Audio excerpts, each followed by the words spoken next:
네, 정치권 현안 짚어봅니다. 박원석 전 국회의원, 김성태 전 국민의힘 원내대표, 김미연 RN서치 소장, 배종찬 인사이트K 연구소장 나오셨습니다. 네 분 어서 오십시오. 예, 안녕하십니까. 박원석 전 의원님, 남아공 G20 정상회의에 참석 중인 이재명 대통령, 마크롱 프랑스 대통령, 또 메르츠 독일 총리와 연쇄 양자 정상회담을 가졌습니다.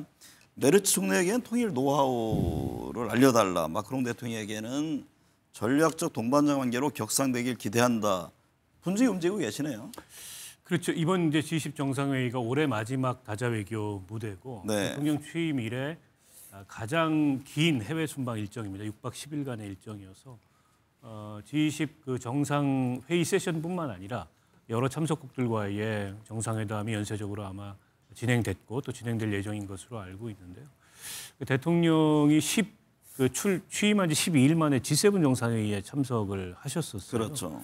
그때 이제 가느냐 마느냐를 놓고 이 여러 가지 의견들이 있었는데 어찌됐건 이제 향후 외교의 중요성을 감안해서 G7 정상회의에 참석을 했었고 그때 뭐 독일 총리나 또 프랑스 마크롱 대통령이나 일단 뭐 그 수인사를 하고 안면을 익혀놨기 때문에 좀 더 부드러운 정상회담이 되지 않았을까 생각하고요. 여러 가지 뭐 독일이나 그 프랑스나 우리로서는 중요한 어쨌든 그 외교 대상이고 네.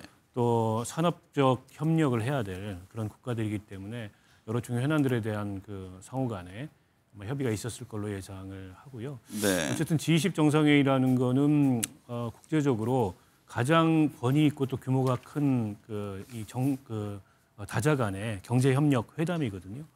이제 여러 성과가 이 회담을 통해서 있으리라 이렇게 기대를 하고 있습니다. 네, 김성태 전 대표님, 이재명 대통령이 순방 중인 중동, 북아프리카 지역이 K 방산의 효자가 될 수 있다 이런 분석이 나옵니다. 5년 새 수출이 3배 늘었다고 하네요. 그렇죠. 그러니까 실질적으로 한국 같은 경우는 중동 지역의 수출이 2019년도 같은 경우도 이제 3억 달러 정도였는데 네.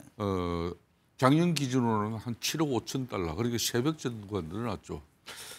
저도 뭐 80년대 초에 중동 건설 현장에 경험한 일한 경험이 있습니다만, 네.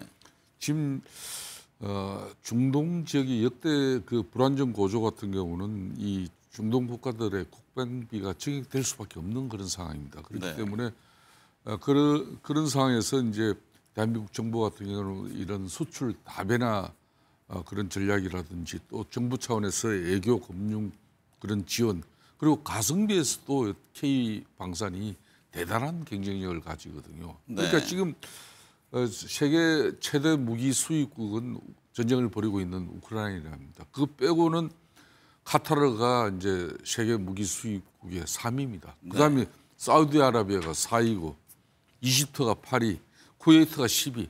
다 이 국가들이 거의 다 중동 국가예요. 네. 그렇기 때문에 이번에 중동 북아프리카에 이렇게 이제 대통령께서도 참석하고 있지만 아마 우리 이재명 대통령에게 많은 정상들이 K 방산에 대한 그런 사실상 정상 간의 회담에서 꼭 빠지지 않고 나오는 게 바로 이 부분입니다. 네. 그러니까 이제 남북 간의 분단 체제가 되려 국방 안보를 갖다가 우리가 강한 그런 여러 가지 측면에서 이게 이제 큰 산업으로서 대한민국의 경쟁력이 돼버린 겁니다. 네.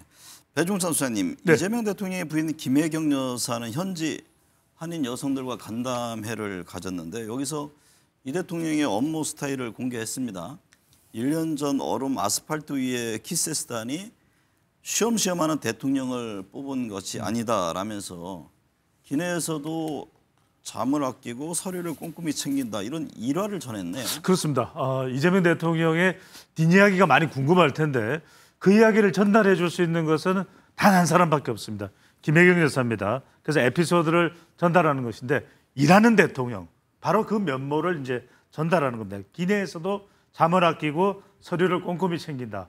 그러니까 대통령이 1년 전 지난해 12월이었죠. 얼음 아스팔트, 그 차가운 아스팔트 위에 키세스단이 시험시험 하는 대통령을 뽑은 것이 아니다.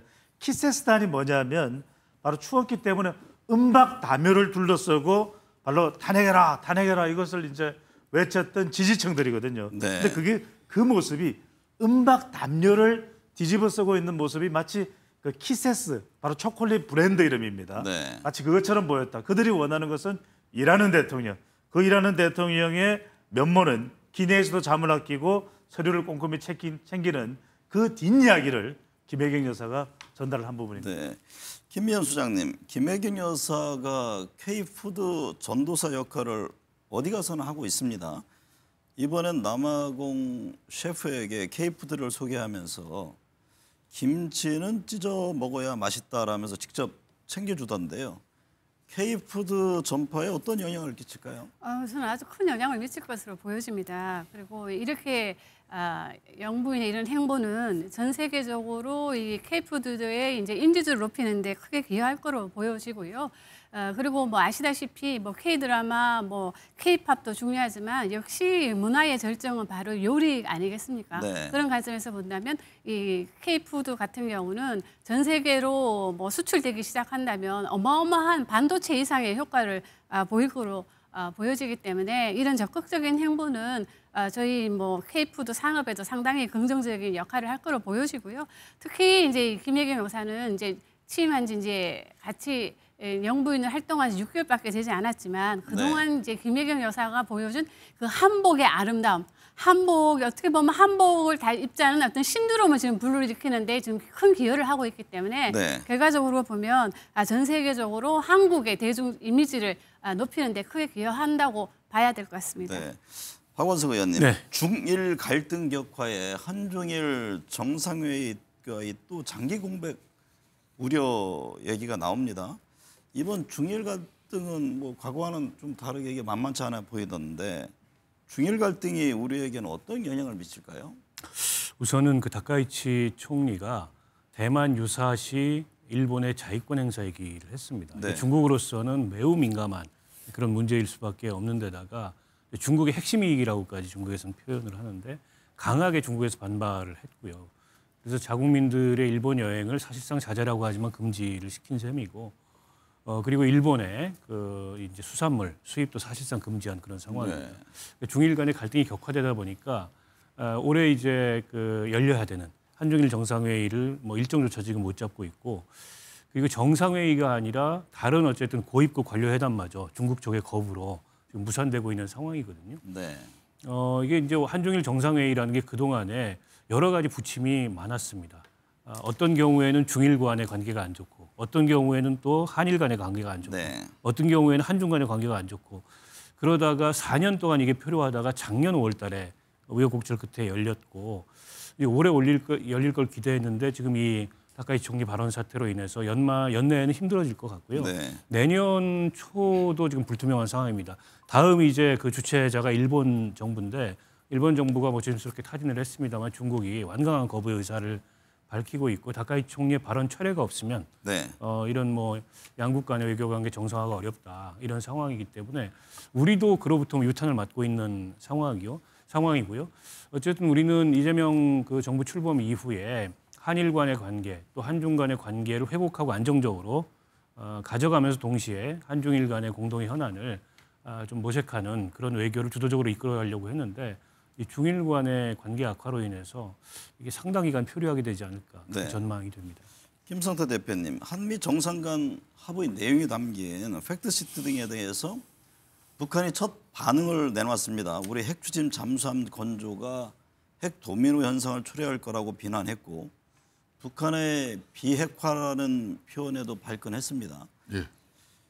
관련해서 한미 간 풀어가야 할 후속 과제는 어떤 게 있을까요? 그러니까 이제 북한 측에서 이게 한미 정상 합의 내용을 담긴 그 팩트 시트 이게 발표되고 난 이후에 사실상 그 트럼프 대통령 비난에는 북한에서 상당히 말을 아꼈어요. 네. 그런데 이번에 그 입장에서는 미국을 갖다 비난하는 내용이 한국 정부를 비난하는 내용보다 훨씬 더 많았어요.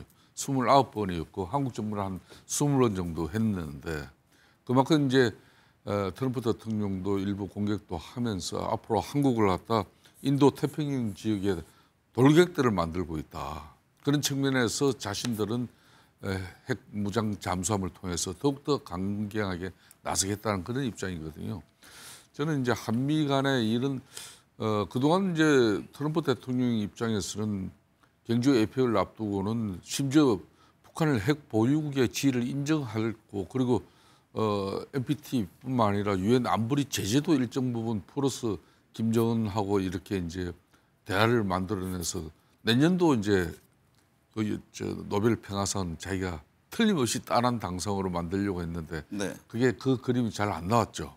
그래서 이제 트럼프 대통령의 참모 미국 입장에서도 이제 북한의 안보 문제에 대해서는 한반도 비핵화를 더 강조한 부분인데 저는 이제 북한은 북한이고 북한은 여전히 통미봉남입니다. 네. 그러니까 이제 북한은 여전히 한국을 지키고 미국 트럼프 대통령하고 직접적인 거래 또 인정 이런 걸 뭐 희망하겠지만은 또 한국 정부는 한국 정부대로 미국하고 아주 긴밀한 이런 한미 동맹 관계 속에서 우리가 이제 특히 원자력 이런 핵 추진 잠수함을 우리가 이렇게 보유하게 되면은 K 방산이 바로 그런 힘 아니겠습니까? 네. 그런 만큼 우리는 계속 실속과 실익 그리고 우리 주체적으로도 국방 안보를 갖다 더 강화하는 그런 노력을 게을리야 하지 않으면은 저 북한의 소리는 뭐 개 짖는 소리 정도 이렇게 되지 않겠나 보고 있습니다. 네. 배 수장님, 이재명 대통령이 순방 중인 가운데 민주당은 정청래 대표가 당원 주권 시대를 열겠다면서 제안한 1인 1표제를 두고 논란입니다. 이현주 최고위원 비판에 이어서 친명계인 더민주 전국혁신회의에서도 우려를 표명했는데요. 이 상황을 어떻게 봐야 합니까? 그렇습니다. 명청 충돌입니다. 시점상으로 대통령 부재 시 이렇게 해외 순방, 그럼 이 순방 효과가 이게 축소되는 거 아니냐 이런 이제 우려가 나오는 것인데 형식을 보면은 권리당원에 대한 여론조사입니다. 여론조사인데 사실상은 권리당원 이 투표 성격을 띠다가 이게 좀 반발에 부딪히면서 형식상 여론조사가 된 건데 전체 164만 명 중에서 한 16% 정도만 참여했다. 이게 이제 좀 형식상 문제가 되고 있습니다. 내용은 이제 권리당원의 대의원의 권한은 대폭 축소되고 상대적으로 이제 권리당원의 권한이 강화되는 건데 그러다 보니까 내용상으로 이거 필요한 과정일 수도 있는데 꼭 이때야 되느냐 그리고 내용을 들여다보니까 친청 체제 강화 아니냐 이러면서 더민주혁신회의 또 한준호 이현주 최고위원이 반발하고 있거든요. 네. 그러다 보니까 왜 지금 이러느냐 이러면서 갈등으로 인식되고 있는 상황입니다. 김미연 수장님, 패스트트랙 선고 공방도 이어지고 있습니다. 국민의힘은 항소하지 말라고 민주당은 즉각 항소하라고 각각 요구하고 나섰는데요. 오는 27일까지 패스트트랙 사건을 항소할지 말지 결정해야 하는 검찰 고민이 깊어지겠습니다. 쉽지 않은 결정을 내려야 될 것 같은데요. 뭐 항소를 하든 안 하든 간에 정치적 후폭풍은 대단할 거로 보여지고. 네. 근데 여기 문제가 지금 구형보다 지금 낮은 형량이 나왔기 때문에 지금 문제가 되고 있는데요. 그런데 이 재판부의 판결문을 좀 살펴보면은 현역 야당 의원 6명에게 전원 벌금형은 내리긴 했지만 의원직을 유지하는 그런 판결을 내렸는데요. 그런 판결을 내린 이유를 설명하기를 여러 선거를 통해서 이미 정치적 판단을 받았다고 재판부는 이야기를 하고 있는데 네.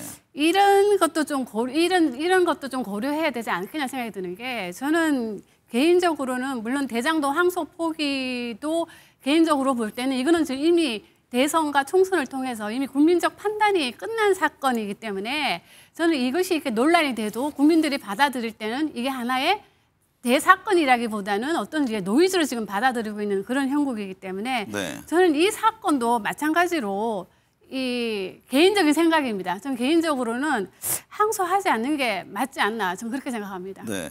박원석 전 의원님, 네. 헌법 존중 정부혁신 TF 이른바 내란 가담자들의 책임을 묻기 위한 움직임이 본격화합니다. 조사 대상에 오른 부처들에는 긴장감이 고조되고 있다고 하는데요. 총리실에서는 제보자의 익명성을 철저히 보장하겠다 이런 입장입니다. 시간을 이게 길게 끌고 갈 사항은 아니지 않느냐 이런 지적도 많이 나오고 있고요. 그래서 그런지 제보센터는 다음 달 12일까지 한시적으로 운영한다고 하네요. 그렇습니다. 21일 날 지금 TF 출범식을 가졌고요. 네. 제보센터를 49개 정부 부처에 전부 설치하는데 운영 시한은 다음 달 12일. 그러니까 이제 출범서부터 시작하면은 한 3주 정도 그렇게 운영을 하는 거고요. 이게 이제 부작용도 좀 예상이 되거든요. 네. 그래서 공직사회 내부가 이제 승진 인사철이 되면 가뜩이나 민감한데 이번에 이렇게 저런 게 이제 없어도 투서 이런 게 많이 들어오잖아요. 네, 투서 같은 게 많이 들어오는데 그러다 보면 자칫 무고한 그런 피해자들도 생길 수 있고 그래서 네. 제보자의 익명성을 철저히 보장하되 그 제보 내용에 대해서도 그게 객관성을 갖고 있는지 충분한 검증이 좀 필요할 거라고 보고요. 무엇보다 이걸 지나치게 장기화했을 경우에 발생할 수 있는 공직사회 내부의 상호 불신이나 여러 가지 부작용 때문에 한시적으로 이 컴팩트하게 좀 운영을 하기로 한 게 아닌가 싶고요. 네. 어찌 됐건 간에 이제 공직사회 내부에 이런 요구가 있는 건 맞거든요.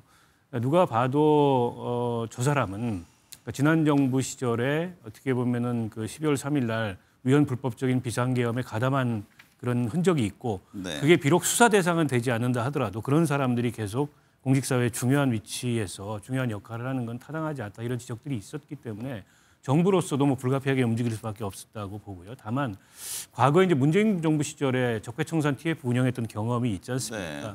그때 19개 부처를 대상으로 했는데 그때도 일부 지나치다 이게 그리고 오히려 이제 공무원들 줄 세우기 수단으로 활용이 되나 이런 지적이 있었거든요. 이제 그때 그런 사례를 좀 일부 반면교사 삼아서 이제 그런 문제점이 나타나지 않도록 좀 엄격하게 운영할 필요가 있다고 생각합니다. 네. 김성태 대표님, 국민의힘은 헌법 존중 TF는 야만적인 정권의 공무원 줄 세우기다라고 비판했습니다. 그리고 TF에 맞서서 공무원들의 억울함을 방지하는 면책 입법을 추진한다고 하네요. 네. 그러니까 이 공무원 지금 현재 헌법 존중하는 그 TF를 갖다가 공직 사회를 갖다가 이렇게 탄압하는 하나의 수단으로 이렇게 만들어 버리면 안 되죠. 차라리 2017년 들어선 이제 문재인 정권처럼 노골적으로 적폐청산이라는 미명으로 이렇게 공직자를 뭐 나름 그리고 정리정돈을 한다 그러면은 그게 대놓고 하는 거니까 그만큼 비난 비판도 많이 받았죠. 이번 같은 경우는 이름은 그럴싸해요. 이 헌법 존중 공무원 TF. 공무원들이 헌법 존중 안 하면 누가 헌법 존중합니까? 이 너무나 기본적인 상식인데 이 총리실에 김민석 총리가 중심이 돼가지고 국무총리 TF만 보더라도 이게 이제 자문위원을 갖다가 4명으로 꾸렸는데 이게 전부 다 외부 다 자문위원이지만 이게 다 흔히 말하는 모두 친여 인사예요. 네. 그리고 정치 편향적인 그런 인물입니다. 그런 사람으로서 이렇게 TF가 꾸려지면은 과연 그 사람들이 보는 어떤 공무원들의 그 판단 기준을 어떻게 했습니까? 저는 네. 그런 측면에서 국방부 하나만 보더라도 이 헌법 존중 TF를 꾸리는데 국방부 내에 그 참여하는 위원들이 50명이 넘어요. 네. 이게 전 부처하면 이게 얼마나 됩니까? 그러니까 북한 같은 경우는 지금 현재 5가구를 묶어서 상호 감시하는 그런 일상을 통제하는 그런 5담당제라는 게 있지 않습니까? 네. 그러면 지금 대한민국 공직 사회를 갖다가 이렇게 이제 모든 기관에서 내란 투서를 갖다가 받겠다고 이제 공표를 했지만은 이 공익 제보 형식이 아니라 정권이 정한 그런 프레임 속에서 공무원들이 서로를 감시하고 고발하도록 만드는 그런 정치적 밀고 이런 체제의 제도한테 과연 이렇게 해서 공직자가 얼마나 소신과 자신의 소명을 가지고 대민 업무라든지 또 앞으로 국가를 위해서 일을 할 수 있겠습니까? 네. 저는 연말 이 인사 앞두고 이게 이제 내란 투사가 아니라 전부 성진이라든지 인사 전보에 그냥 상대 경쟁력 깎아내리고 또 해모하고 비난하는 그런 투서로 이걸 12월 20일까지 받겠다는데 이것만 하더라도 공직사회가 엄청난 혼란인 거예요. 네. 배 수장님, 헌법 존중 TF 둘러싼 방금 저 진단했듯이 정치권 갈등이 이어지고 있는데요. 민심은 어떻게 판단할까요? 그렇습니다. 상당히 좀 민감하게 반응할 수 있는데 중도층과 무당층의 시각이 중요할 것 같습니다. 네. 정치적 성향에 따라서 시각은 이미 어느 정도 결정이 돼 있을 수밖에 없기 때문에요. 헌법 존중 정부 혁신 TF 이 내란 동조 세력에 대해서는 색출해야 된다. 이 취지에 대한 공감 의견은 또 존재하고 있거든요. 앞서 박원석 전 의원께서 말씀하셨던 대로 다만 이제 우려가 되는 것은 여론상으로는 공무원사의 경직 또 지방선거에 대한 영향이기 때문에 형식상으로는 이런 게 좀 필요할 것 같습니다. 매우 중도층이나 무당층이 동요되지 않도록 매우 정교하게 대상자를 선정해서 휴대폰 포렌식도 있겠지만 임의적으로 그 외에도 개인정보 유출의 우려가 있기 때문에 객관적인 기준 마련이 필요할 것 같고요. 내용상으로는 결정적인 비상계엄 동조와 관여 내용만 충분히 검증하되 이 제기 시에는 판단 또 구제 절차가 또 필요할 것으로 보입니다. 김미연 소장님, 국민의힘은 어제 부산과 울산을 시작으로 전국 11곳을 돌면서 현 정부 공세를 위한 본격적인 여론전에 돌입합니다. 12월 3일 비상계엄 1년을 앞두고 이게 사과하고 자숙하는 분위기가 아니라 오히려 장외투쟁에 나서는데 그 배경은 뭘까요?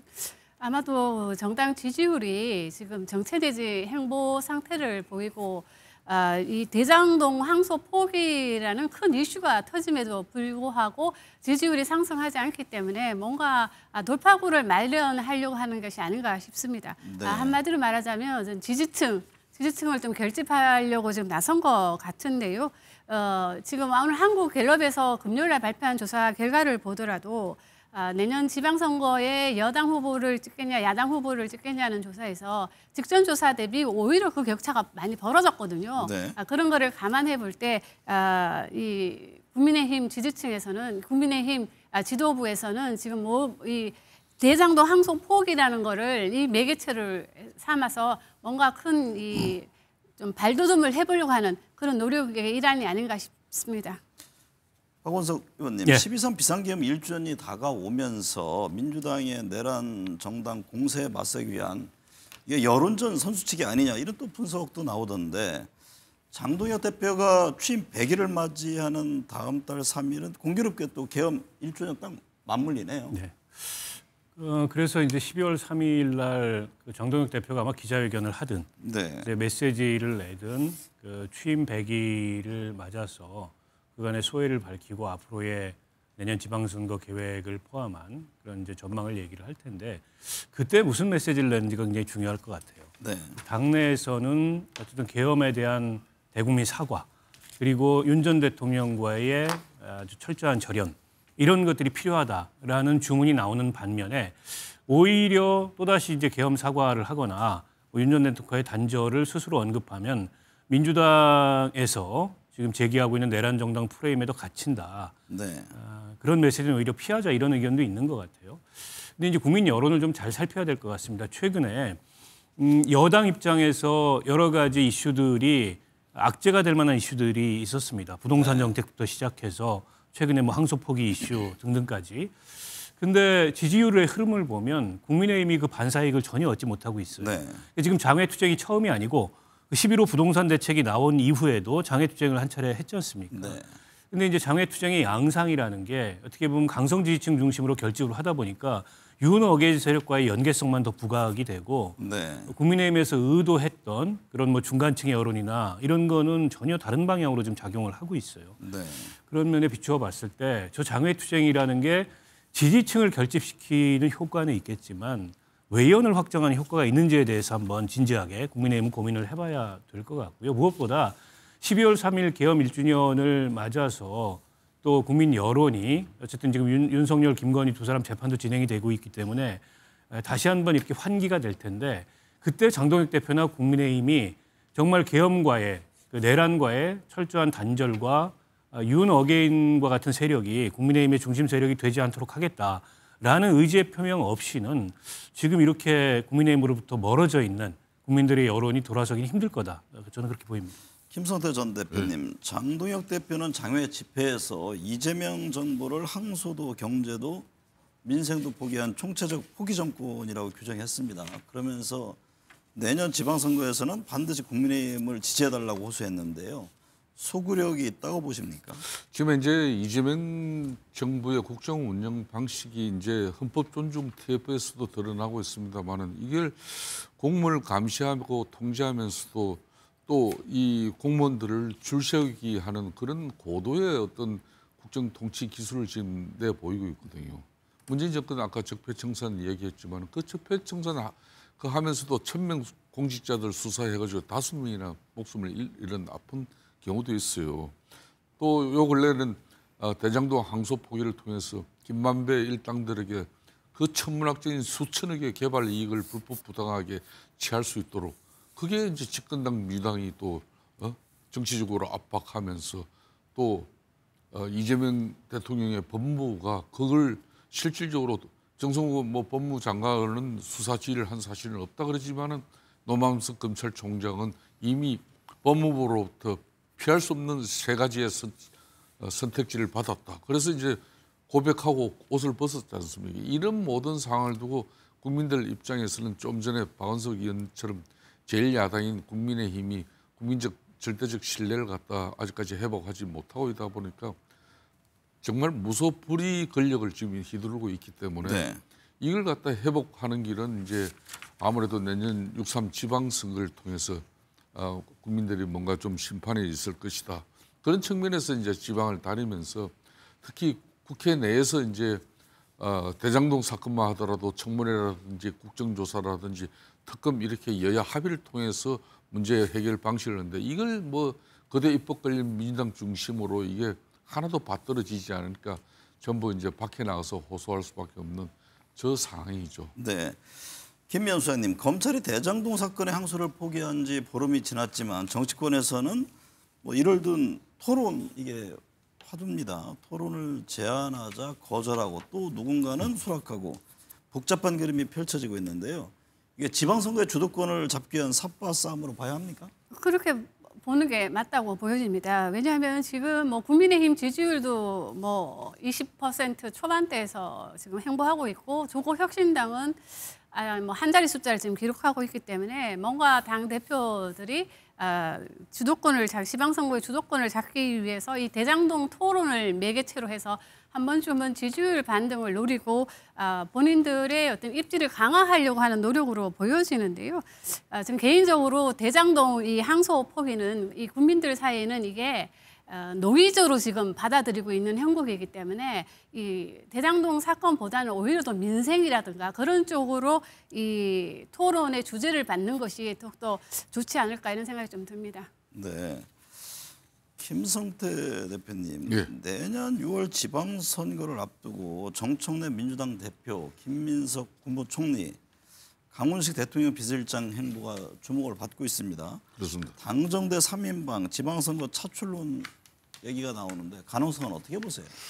지금 현재 참 이게 대통령실과 집권당인 이제 정청래 당 대표와 간에 상당히 미묘한 그런 갈등 관계가 때로는 노골화되고 때로는 물밑에서 엄청난 이게 폭발력을 가지고 있죠. 네. 저는 그 시점이 이제 내년 6.3 선거를 앞두고 지방선거 전략을 대통령실이 보는 시각과 또 당이 정청래 당대표가 또 인식하는 그 방식 이게 모든 게 다 다릅니다. 그런 측면에서 공교롭게 이 당정대 3인방을 갖다 주요 인물로 이렇게 이제 다뤄지기 시작한 것은 그런 대통령실의 강훈식뿐만 아니라 김민석 총리, 정청래 당 대표까지도 뭐 같이 한 묶음으로 네. 이 사람들이 다 내년 지방선거에서 다 차출 가능성이 있다. 그렇게 되면은 지금 이제 당정 간에 엇박자를 내고 있는 정청래 당 대표도 그런 지방선거를 이기기 위한 하나의 수단으로 당정대가 이렇게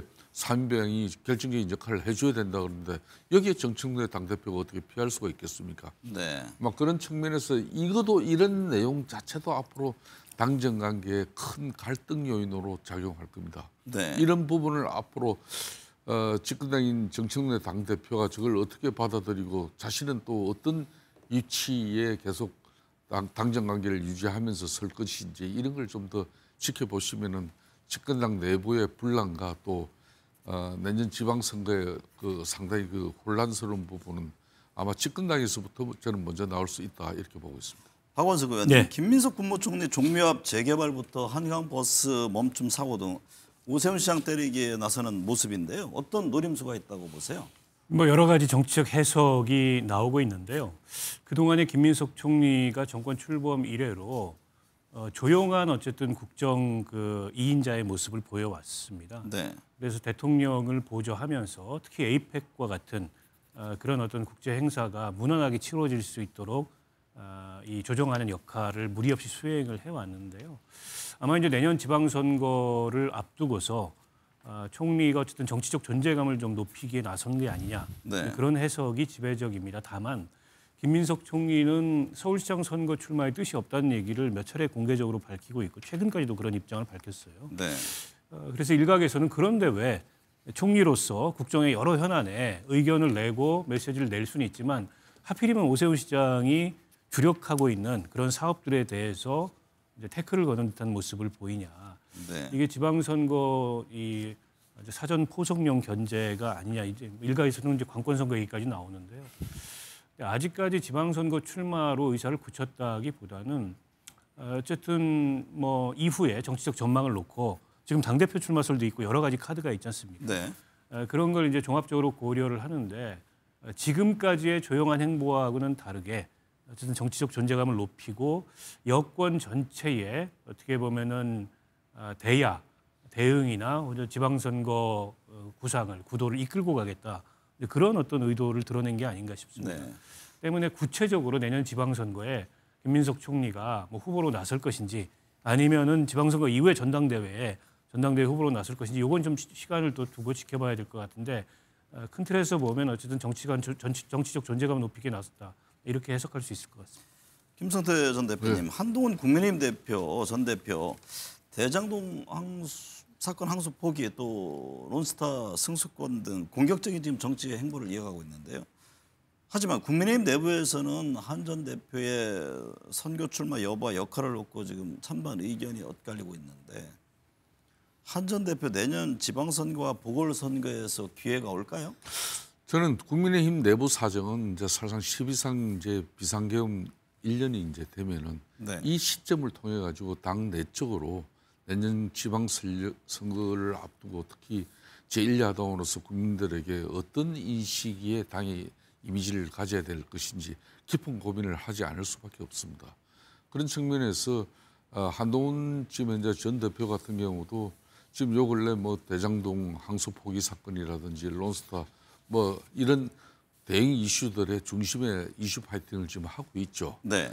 그래서 이제 이재명 정부도 공격하고 또 야당 또 집권 뭐 법률 세력들에게 이런 토론의 제안도 하고 적극적인 정치 행보를 보이지만은 이 부분을 결론은 이제 일정 부분 범여권에서도 이제 한동훈에 대한 맞상대를 해준다든지 정치적 이런 몸무게를 올려줄 수 있는 어떤 그런 기회 제공이 있어야 되는데 한동훈 전 대표 입장에서는 그걸 상당히 희망하고 기대하는데 범여권에서는 제대로 정청래 당대표도 제대로 뭐 수용하지 않고 네. 또 이제 조국 혁신당 대표 같은 경우도 당신은 노내야 이런 식으로 가고 있거든요. 네. 막 그런 측면에서 한동훈 전 대표의 지방선거라든지 보궐선거의 기회 부분은 12.3 비상계엄 이 1년을 시점으로 해서 국민의힘 내적으로 향후 이제 장동희 당대표의 당 운영 방식의 어떤 기조에 따라서 또 어떤 그 인식의 변화에 따라서 본인의 역할이 있을 수도 있고 없을 수도 있다. 저는 그렇게 보고 있습니다. 김미연 수장님, 그런 가운데 조국 혁신당 비대위원장과 박주민 민주당 의원이 전국 호남 향후의 총연합회 화합대에 참석한 사실을 알렸는데요. 서울시장 등 내년 지방선거 출마를 염두에 둔 행보로 보이죠? 그렇습니다. 그리고 지금 박주민 민주당 의원도 참가했다고 하는데요. 지금 민주당 내에서는 경기도지사와 서울시장에 대한 출마 열기가 지금 매우 뜨거운데요. 그럼에도 불구하고 저는 이 내년 서울시장 선거는 아직까지 기간이 많이 8개월이면 아직 기간이 많이 남아 있고요. 그리고 어떤 변수가 생겨날지도 모르기 때문에 지금 조국 전 대표 비대위원장이라든가 아니면 민주당 후보가 만일에 각각 출마한다면은 매우 어려운 싸움이 될 것으로 지금 보여지고 있습니다. 네. 그렇기 때문에 지금 이런 각자 행보를 한다고 하더라도 결국은 단일화되지 않을까 이런 생각을 좀 해봅니다. 배 주장님, 방금 전에 조국 혁신당 전당대회에서 조국 전 비대위원장이 당대표로 선출이 됐습니다. 예. 조국 혁신당이 쇄신이냐 회기냐 이런 좀 논란이 있었잖아요. 어떤 진단이세요? 지금 조국 혁신당도 그렇고 조국 대표도 위기 국면으로 봐야 됩니다. 왜냐하면 네. 확장성이 차단돼 있거든요. 뭐 호남 영업을 간다고 해서 호남 경쟁력이 지난해만큼 또는 올해만큼 조국 혁신당이 또 향후에 더 확장될 수 있느냐 우려가 나오고 있는 상황입니다. 그런 이유가 바로 조국 혁신당이 지나칠 정도로 조국 한 인물에 대해서 무게가 좀 지워져 있다. 바로 이제 정체성 문제가 발생할 수밖에 없는 것이거든요. 그러다 보니까 확장성도 좀 제한돼 있다. 호남도 좀 약화된 거 아니냐라는 지적도 하나 나오는 것이고 그렇기 때문에 뭐 조국 전 비대위원장이 조국 대표가 되는 것도 필요하고 중요하겠지만 더 중요한 것은 성비 문제를 해결할 수 있느냐. 또 정책 정당으로 거듭나서 조국혁신당의 정체성, 조국혁신당의 전문성은 뭐냐? 어떤 경쟁력이 있느냐?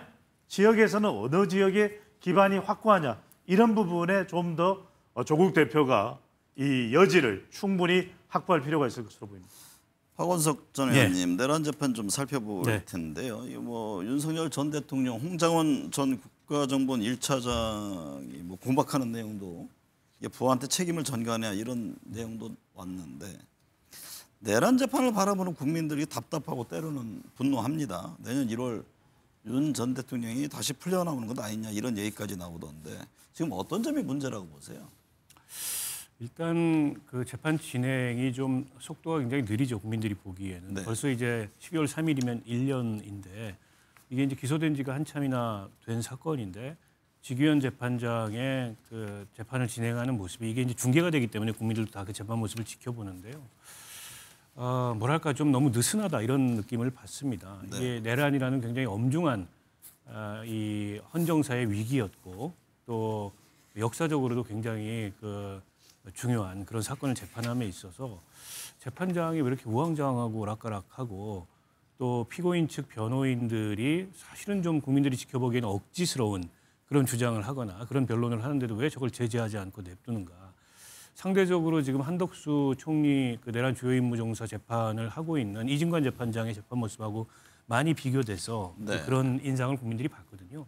근데 지금 윤 전 대통령의 구속 만기가 내년 1월 18일입니다. 그 전에 재판이 끝나지 않으면 물론 이제 다른 사건으로 인해서 기소가 되고 있기 때문에 또 영장이 발부될 가능성이 있긴 합니다만 어쨌든 석방될 수도 있는 그런 가능성이 있는 거예요.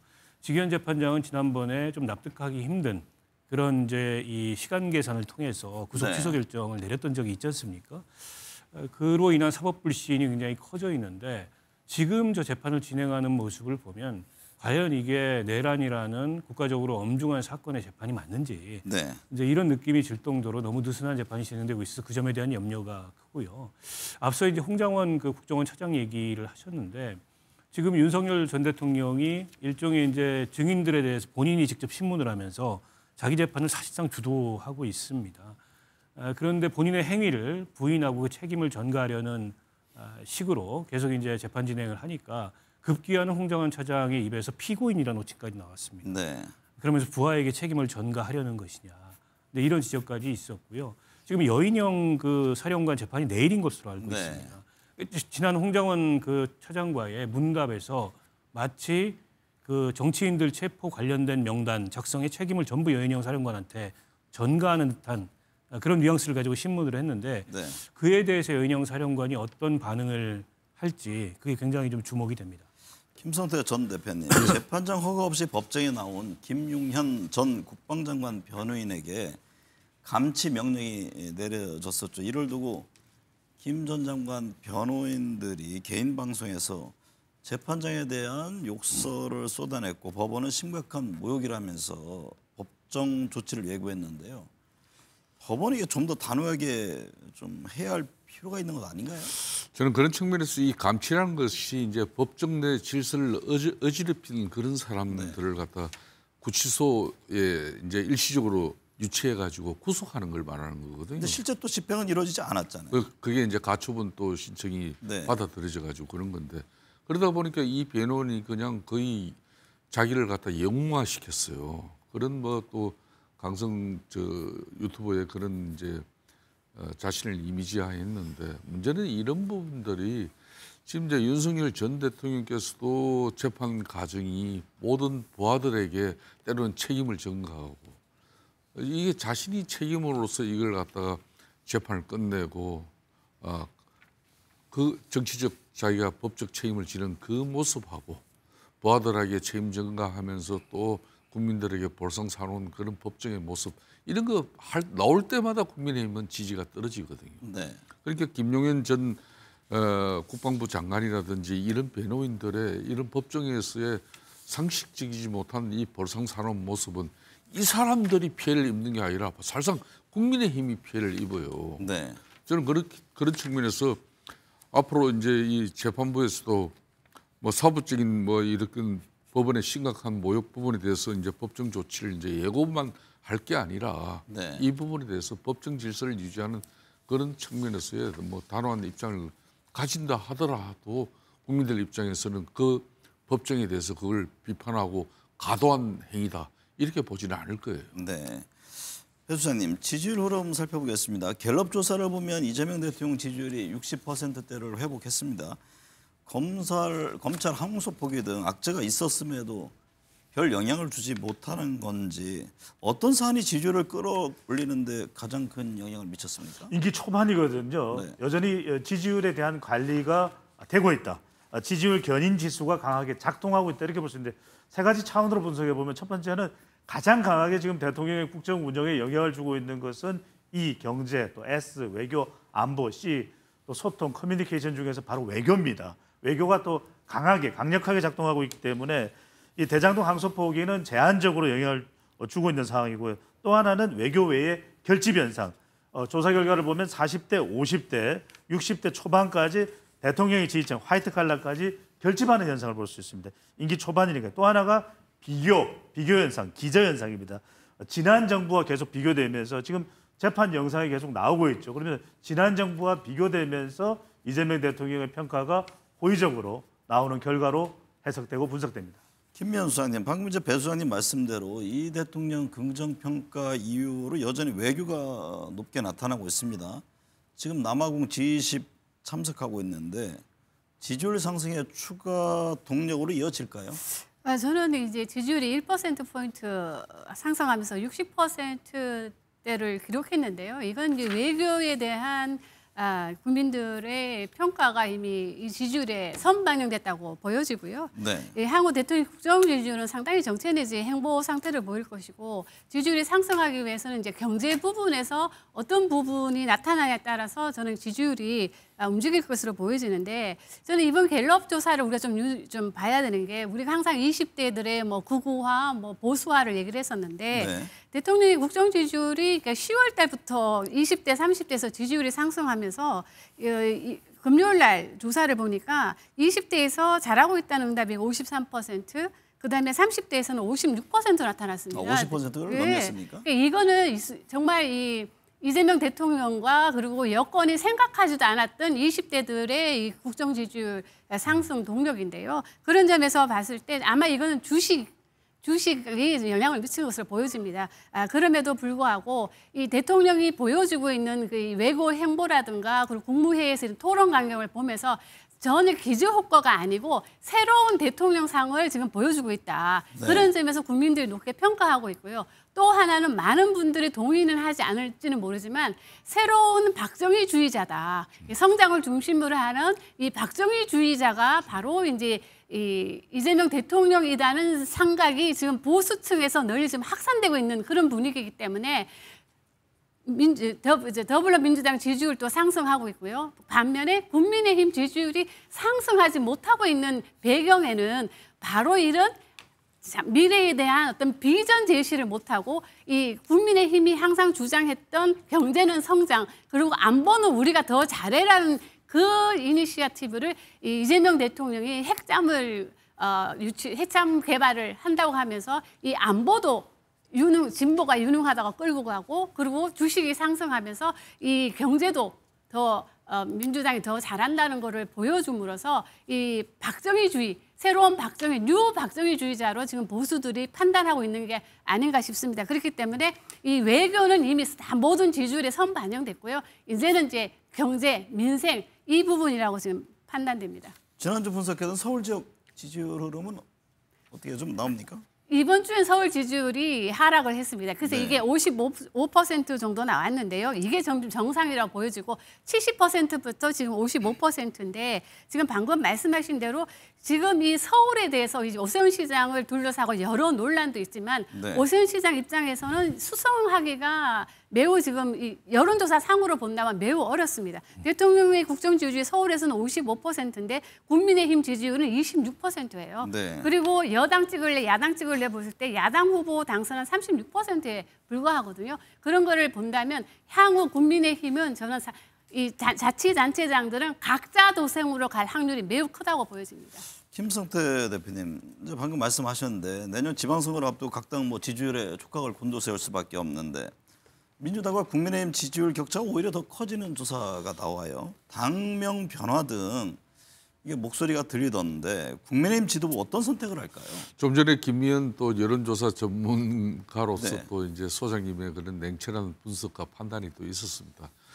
국민의힘 입장에서는 이제 야당은 사실상 국민적 신뢰를 회복하지 않으면 더군다나 이 여대 야소 정국에서는 힘을 발휘할 수가 없는 거죠. 네. 저는 그런 측면에서 이제 윤석열 전 대통령하고 관계 정리 부분이라든지 그리고 이제 앞으로 제1야당으로서 사회계획 정당으로서 사회적 약자 소외 취약계층 그런 사회계획 정당으로서 이렇게 변모해 나가는 그런 상황이 절대적으로 필요하다. 저는 그런 측면에서 이재명 대통령의 인기 영합과 또 어떤 진영 중심적 국정 운영 그런 방식 그리고 거대 입법 권력의 민당 중심의 입법 폭주 이런 뭐 또 대장동 항소 복이라든지 또 뭐 입법권 가지고 또 재판 중지법을 만들다든지 이런 엄청난 그 민당이 볼상사는 짓을 할 때는 대통령의 국정 운영 지지율이 확 떨어집니다. 상대적으로 국민의힘 지지율도 조금 올라가고요. 그렇지만은 그런 게 이제 쑥 들어가 보고 나면은 이재명 대통령의 국정 운영이 더 국민들에게 돋보이는 상황이 지금 돼 있는 거거든요. 그렇다면은 지금 이제 국민의힘은 내년 지방선거에서 수권 정당으로서의 그 기반을 잃어버리면은 작년 총선 잃어버렸죠. 행정부의 수반 대통령 권력 뭐 지난 대선을 통해서 잃어버렸죠. 내년 지방정부 선거마저도 실패한다면은 다음에 2030년 수권 정당으로서 대선 기반이 모두 다 사라집니다. 그러니까 네. 이 절명의 위기 상황을 극복하기 위해서는 첫째도 두째도 국민들의 마음을 얻는데 우리 당이 새롭게 한골 탈퇴해야 되는 그런 방향으로 갈 것이고 아마 그런 부분 때문에 지지난주부터 지금 4선 이상의 중진 3선 네. 이번 주에 이제 재선 2연 이렇게 쭉 간담회를 마치고 나면은 뭔가 12.3 비상계엄 1년 이전에 당에 변화된 어떤 입장과 소리를 지금 내려고 아마 준비하고 있는 것 같아요. 박원석 전 의원님, 네. 갤럽 조사를 보면 내년 지방선거 중도층 민심도 여당 승리 기대가 44%, 야당 승리 기대가 30% 격차가 점점 벌어지는 그런 모습인데 어떤 전망을 하고 계세요? 지금 국민의힘으로서는 상당히 고민을 많이 해야 될 대목이라고 봅니다.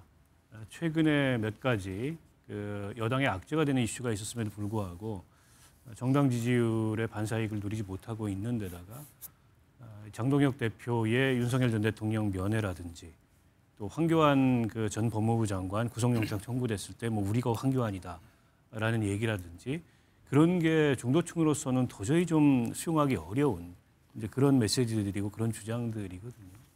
그렇다 보니까는 당이 외연 확장을 전혀 기하지 못하고 네. 오히려 강성 지지층 중심으로 안으로 강하게 결집하는 모습을 보이고 있는데, 근데 이제 선거라는 거는 지지층의 결집도 중요하지만 결국 얼마나 확장하느냐 이게 이제 관건인데 그런 모습을 지금 장동혁 대표 체제에 들어선 지난 100일간 거의 보이지 못하고 네. 있거든요. 당내에서도 그에 대한 위기감이 일정하게는 좀 나오고 있고 특히 이제 서울처럼 지난 선거에서 이제 국민의힘이 지형을 상당히 유리하게 바꾸어 놨는데 내년 지방선거 상당한 고전이 예상이 되지 않습니까? 네. 그러나 이제 인물 경쟁력 측면에서는 오세훈 시장이 여전히 경쟁력을 보이고 있는데 정당 지지율이나 선거에 대한 전망에 대해서 좀 유권자들이 저런 반응을 보인다는 것은 내년 선거 전반의 전망을 어둡게 만드는 거고 그러면 결국 TK, PK 이런 영남권의 네. 텃밭 중심으로 선거가 쪼그라들 가능성이 있거든요. 근데 계속 이제 이 선거 전망이 이렇다면 네. 아마 국민의힘 내부가 굉장히 시끄러울 겁니다. 네. 오늘 내용 말씀 감사합니다.